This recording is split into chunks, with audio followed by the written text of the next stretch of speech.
Simplification. If a plus b by c equal to b plus c by a equal to c plus a by b equal to k, then the value of k is. இதில் வந்து k கண்டுபிடிக்கணும். First கொடுத்துருக்கத பாருங்க. a plus b equal to c எல்லாமே equal to வந்து k கொடுத்துருக்கான். இது equal to k, இது equal to k, இது equal to k ன்னு எடுத்துக்கலாமா? இப்போ a plus b divided by c equal to k, b plus c divided by a equal to k, c plus a divided by b equal to k. இப்போ பாருங்க இதை வந்து cross multiply பண்ணலாம். a plus b equal to c into k. இது வந்து இங்கே வந்து multiply ஆகும். அப்போ a plus b equal to c into k, b plus c equal to a into k, c plus a equal to b into k.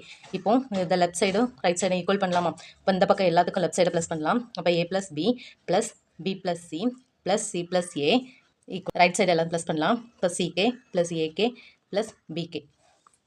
இப்போ a plus இங்கே வந்து a plus a இருக்குது. அப்போ 2a எடுத்துக்கலாமா? b plus b 2b plus c plus c வந்து 2c equal to எல்லாத்துலேயும் ஒரு k காமனாக இருக்குது. காமனாக k எடுக்கலாமா? இப்போ c plus a plus b. இப்போ பாருங்கள் இங்கே எல்லாத்துலேயும் காமனாக 2 இருக்குது. 2 காமனாக வெளியே எடுத்தால் a plus b plus c equal to k into arrange பண்ணி எழுதிக்கலாம் a plus b plus c. இப்போ பாருங்கள் a plus b plus c a plus b plus c காமனாக இருக்குது. கட் பண்ணிக்கலாமா? இப்போ 2 ஈக்குவல் டு k. அப்போ k equal to 2, k value வந்து 2. ஆன்சர் எங்கே இருக்குது பாருங்கள், சியில் இருக்குது. இப்போ வந்து ஆன்சர் வந்து ஆப்ஷன் சி.